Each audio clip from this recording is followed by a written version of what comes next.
Assalamualaikum warahmatullahi wabarakatuh. Halo teman-teman semua. Jadi pada kesempatan kali ini kami dari kelompok 7 akan mempresentasikan materi kelima dari mata kuliah Akuntansi Keuangan Menengah. Nah, jadi pada presentasi kali ini akan dibagi menjadi 4 bagian yang akan dipresentasikan oleh teman-teman saya, yaitu yang pertama adalah Nazwa Mahdafikia, ada yang kedua ada Kayla Putri Sabila, yang ketiga ada Muhammad Zidan, dan keempat adalah saya sendiri, Jensen Danli Hakim Supratanpai. Nah, kita lanjut saja ke bagian pertama yang akan dijelaskan oleh Kayla Putri Sabila. Silakan. Oke, yang pertama, apa sih laporan posisi keuangan itu? Laporan posisi keuangan atau yang sering disebut sebagai neraca adalah salah satu laporan keuangan utama yang memberikan gambaran tentang posisi keuangan suatu entitas pada suatu titik waktu tertentu. Laporan ini menyajikan informasi mengenai aset, liabilitas, dan ekuitas perusahaan. Dengan menyediakan informasi mengenai aset, kewajiban, dan ekuitas, laporan posisi keuangan menyediakan dasar untuk menghitung tingkat pengembalian dan mengevaluasi struktur modal perusahaan. Analisis juga menggunakan informasi dalam menggunakan eh, da- Analisis juga menggunakan informasi dalam laporan posisi keuangan untuk menilai risiko perusahaan dan arus kas di masa depan. Dalam hal ini, analisis menggunakan laporan posisi keuangan untuk menilai likuiditas, solvabilitas, dan fleksibilitas keuangan perusahaan. Boleh di next. Likuiditas yaitu menggambarkan jumlah waktu yang diharapkan berlaku hingga aset direalisasikan atau diubah menjadi uang tunai atau hingga kewajiban harus dibayar. Kreditor tertarik pada rasio likuiditas jangka pendek seperti rasio uang tunai atau mendekati uang tunai terhadap kewajiban jangka pendek. Rasio ini menunjukkan apakah suatu perusahaan akan memiliki sumber daya untuk membayar kewajibannya saat ini dan yang akan jatuh tempo. Lalu yang kedua, solvabilitas. Solvabilitas mengacu pada kemampuan perusahaan untuk membayar utangnya saat jatuh tempo. Misalnya, ketika perusahaan memiliki utang jangka panjang yang tinggi dibandingkan dengan aset, solvabilitasnya lebih rendah daripada perusahaan sejenis dengan utang jangka panjang yang rendah. Perusahaan dengan utang relatif yang lebih tinggi relatif akan membutuhkan lebih banyak aset untuk memenuhi kewajiban tetapnya. Lalu yang terakhir, likuiditas dan solvabilitas akan memengaruhi fleksibilitas yang mengukur kemampuan perusahaan untuk mengambil tindakan efektif guna mengubah jumlah dan waktu arus kas sehingga dapat menanggapi kebutuhan dan peluang yang tidak terduga. Boleh di next. Nah, selanjutnya ada kegunaan laporan posisi keuangan, ada 4.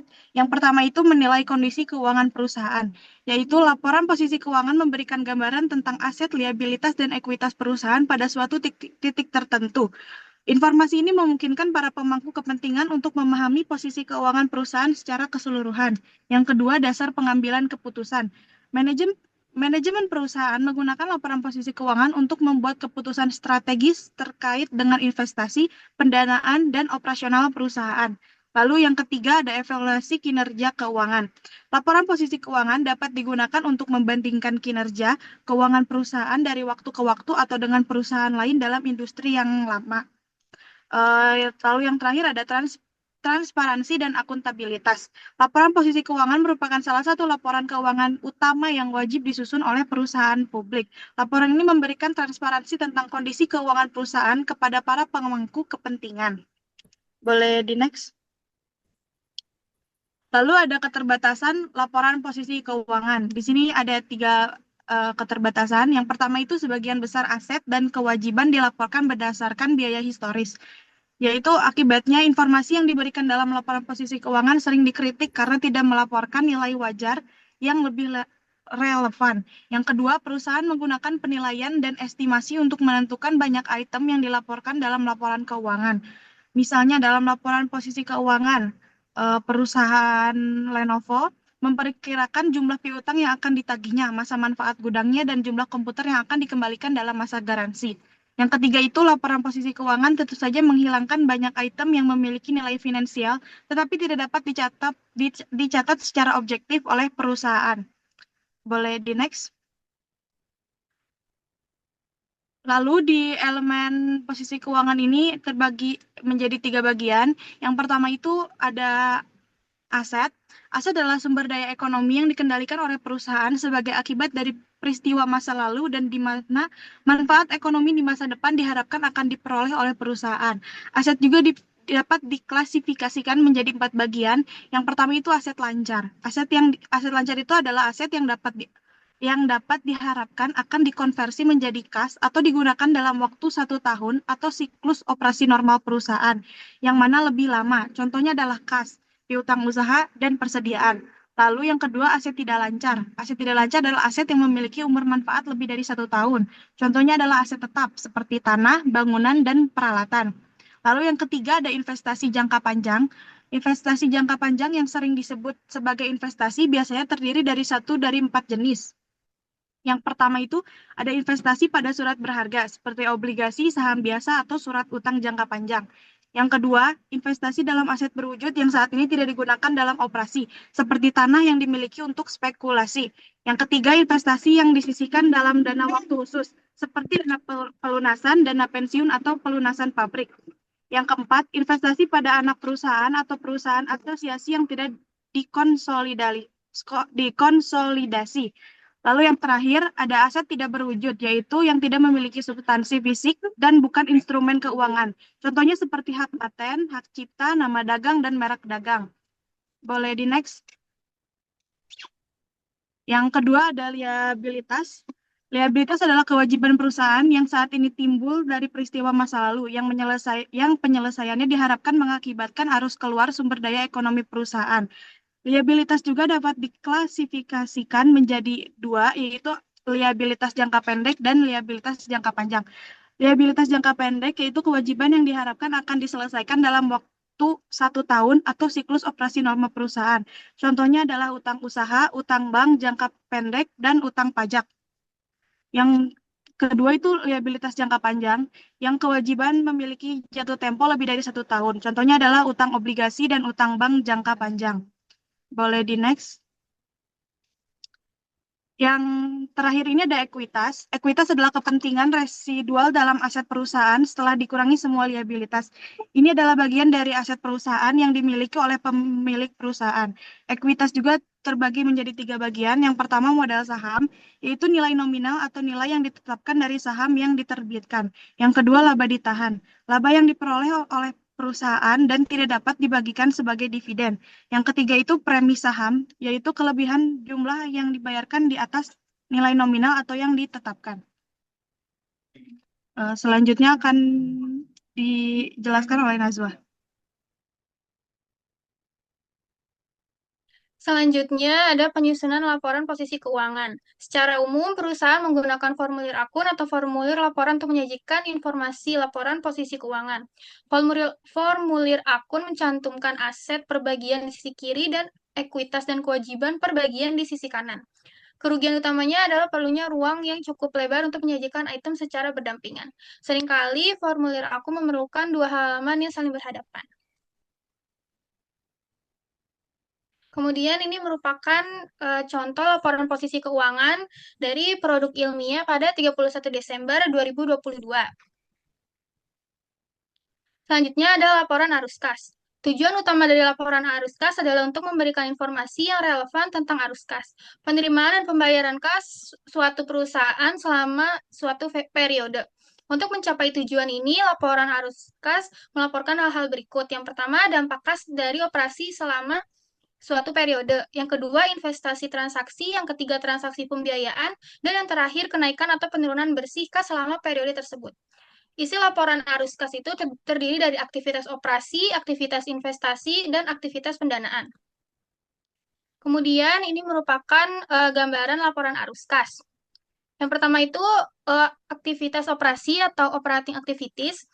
Aliran kas masuk terjadi ketika penerimaan kas atau pendapatan lebih besar dari pengeluaran kas atau biaya. Kemudian, aktivitas investasi atau investing activities, aliran kas masuk terjadi ketika perusahaan menjual aset seperti properti, pabrik, dan peralatan atau menjual sekuritas, saham, dan obligasi dari entitas lain. Kemudian, yang terakhir, aktivitas pendanaan atau financing activities, aliran kas masuk terjadi ketika perusahaan mengeluarkan saham atau menerbitkan utang atau obligasi dan surat utang. Kemudian eh, untuk aliran kas keluar dari aktivitas operasi terjadi ketika pengeluaran kas atau biaya lebih besar dari penerimaan kas atau pendapatan. Kemudian untuk kas yang keluar dari aktivitas investasi itu terjadi ketika perusahaan membeli aset seperti properti, pabrik dan peralatan atau memberikan pinjaman ke entitas lain.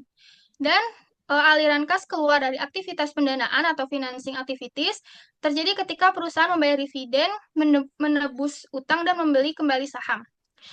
Aliran kas masuk dari ketiga aktivitas ini masuk ke dalam cash pool atau pusat kas perusahaan. Aliran kas keluar digunakan untuk berbagai aktivitas operasi, investasi, dan pendanaan. Selanjutnya ada penyusunan laporan arus kas.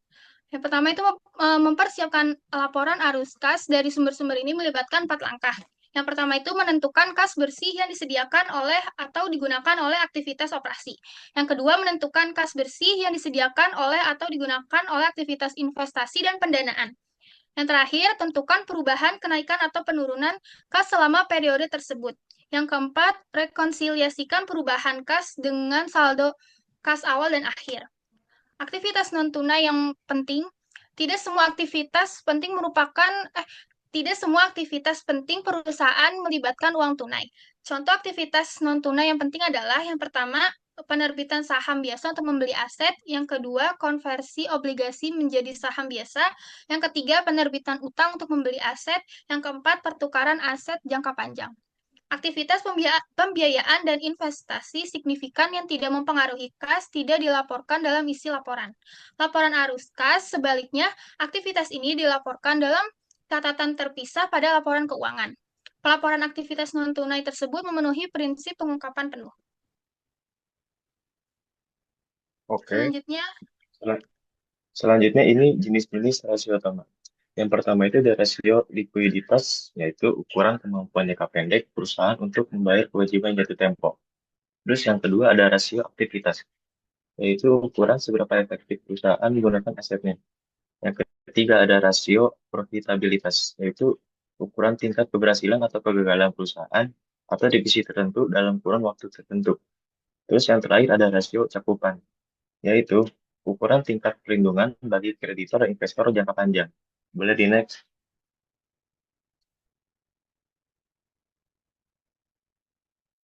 Nah, di situ ada contoh dari rasio analisis laporan keuangan. Yang pertama ada likuiditas, yaitu rasio lancar. Rumusnya, aset lancar dibagi kewajiban lancar. Tujuannya, mengukur kemampuan membayar untuk jangka pendek.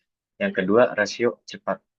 Rumusnya, kas ditambah investasi jangka pendek, ditambah piutang bersih, dibagi kewajiban lancar. Tujuannya, mengukur likuiditas jangka pendek langsung. Yang ketiga, ada utang tunai cakupan saat ini. Rumusnya arus kas bersih yang disediakan oleh aktivitas operasi dibagi rata-rata kewajiban lancar. Tujuannya, mengukur kemampuan perusahaan untuk melunasi kewajiban lancar pada tahun tertentu dan dari operasinya. Next. Terus yang kedua ada aktivitas, rasio aktivitas, perputaran piutang. Rumusnya, penjualan bersih dibagi rata-rata piutang bersih. Tujuannya mengukur likuiditas piutang. Terus ada perputaran persediaan. Rumusnya biaya barang yang dijual dibagi inventaris rata-rata. Terus, oke, yang keenam ada perputaran aset. Rumusnya penjualan bersih dibagi rata-rata total aset. Oke, boleh di next. Terus yang ketiga ada rasio profitabilitas margin keuntungan atas penjualan. Rumusnya pendapatan bersih dibagi penjualan bersih. Tujuannya mengukur laba bersih yang dihasilkan oleh setiap dolar penjualan. Terus ada pengembalian atas aset. Rumusnya pendapatan bersih dibagi rata-rata total aset. Tujuannya mengukur profitabilitas aset secara keseluruhan. Yang kesembilan ada kembali pada modal saham biasa. Rumusnya laba bersih atau dividen preferen dibagi ekuitas pemegang saham rata-rata biasa. Tujuannya mengukur profitabilitas investasi pemilik. Boleh di next.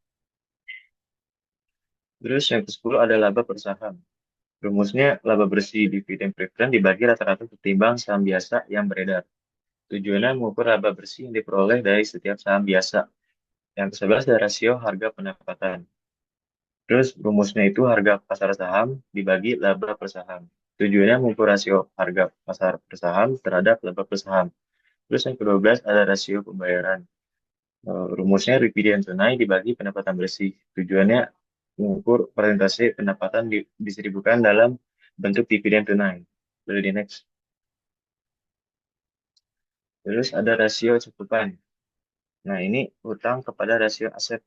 Rumusnya total kewajiban dibagi jumlah aset. Tujuannya mengukur persentase total aset yang disediakan oleh kreditor. Yang ke-14 ada kali bunga diperoleh. Rumusnya pendapatan bersih ditambah beban bunga ditambah beban pajak penghasilan dibagi beban bunga.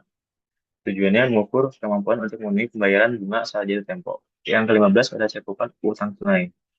Rumusnya itu arus kas bersih yang disediakan oleh aktivitas operasi dibagi rata-rata total kewajiban. Tujuannya mengukur kemampuan perusahaan untuk membayar total kewajiban pada tahun tertentu dari operasinya. Boleh di next. Terus ada nilai buku per saham. Ekuitas pemegang saham biasa dibagi saham yang beredar. Tujuannya mengukur jumlah yang akan diterima setiap saham biasa jika perusahaan likuidasi pada jumlah yang ditetapkan pada laporan posisi keuangan. Terus 17 arus kas bebas. Eh, Rumusnya itu arus kas bersih yang disediakan oleh aktivitas operasi Y, belanja modal Y dibagi dividen tunai. Tujuannya mengukur jumlah arus kas diskresioner. Next dilanjut oleh Jensen Tampai. Baik, untuk bagian 4, saya akan membahas tentang wawasan akuntansi global. Ya, di bagian 4 ini mempunyai dua poin, yaitu pertama itu adalah kesamaan antara US GAAP dan IFRS. Nah, untuk poin pertama yaitu kesamaan antara US GAAP dan IFRS. Yang pertama yaitu kedua standar memperbolehkan penggunaan istilah neraca atau laporan posisi keuangan. Nah, yang keduanya itu mengharuskan pengungkapan. Dan poin ketiga, keduanya mengharuskan penyajian kepentingan non-pengendali di bagian ekuitas. Oke, boleh di next. Dan ini ada poin kedua, perbedaan antara USGAAP dan IFRS. Nah, dalam format laporan, USGAAP menyajikan aset dalam urutan berdasarkan likuiditas. Sedangkan IFRS seringkali menyajikan aset dalam urutan terbalik dibandingkan USGAAP. Boleh di next. Dan dalam klasifikasi aset dan kewajiban, USGAAP lebih ketat dalam pengelompokan aset dan kewajiban antara kategori lancar dan tidak lancar.